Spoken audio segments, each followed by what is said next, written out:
Exodo 24. Pagkatapos sinabi naman ni Yahweh kay Moises, "Umakyat ka rito sa bundok, isama mo sina Aaron, Nadab, Abiho, at ang 70 sa mga pinuno ng Israel. Sumamba kayo sa lugar na malayo sa akin, ikaw lamang ang makakalapit sa akin. Sabihin mo naman sa mga taong bayan na huwag aakyat sa bundok." Lahat ng iniutos ni Yahweh ay sinabi ni Moises sa mga Israelita.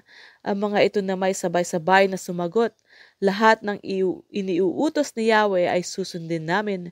Isinulat ni Moises ang lahat ng utos ni Yahweh. Kinabukasan, maagang maaga siyang nagtayo ng altar sa paanan ng bundok. Nagtayo rin siya ng 12 bato na kumakatawan sa 12 lipi ni Israel. Pagkatapos inutusan niya ang ilang kabataang lalaki na magdala sa altar ng mga handog na susunugin.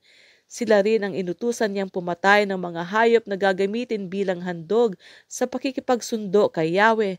Ang kalahati ng dugo ng pinatay na hayop ay inilagay niya sa malalaking mangkok at ang kalahati ibinuhos niya sa altar.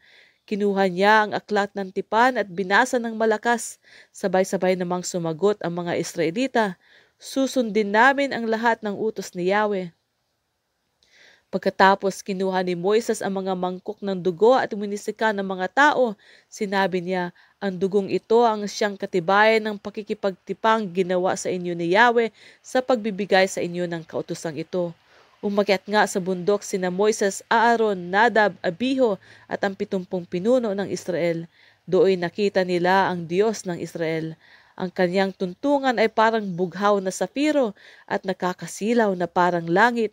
Ngunit walang masamang nangyari sa kanila kahit nakita nila ang Diyos at sila'y kumain doon at uminom.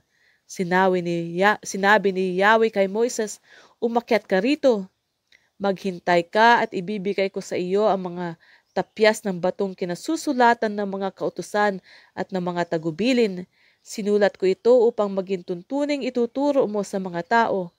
Umakyat nga si Moises kasama ang lingkod niyang si Josue. Bago siya lumakad, sinabi niya sa mga pinuno ng Israel, "Hintayin ninyo kami rito. Kasama ninyong may iwan sina Aaron at Hur. Sila ang inyong lapitan sakaling magkaroon ng anumang usapin sa inyo." Umakyat si Moises sa bundok at ito'y natakpan ng ulap. Ang bundok ng Sinai ay nalukuban ng kaluwalhatian ni Yahweh. 6 na araw itong nabalot ng ulap. Nang ika-7 araw, si Moises ay tinawag ni Yahweh mula sa gitna ng ulap. Nakita rin ng mga Israelita ang kaluwalhatian ni Yahweh na parang nagniningas na apoy sa tuluktok ng bundok. At unti-unti niyang natakpan ng ulap habang umaakyat. Nanatili siya sa bundok sa loob ng 40 araw at gabi.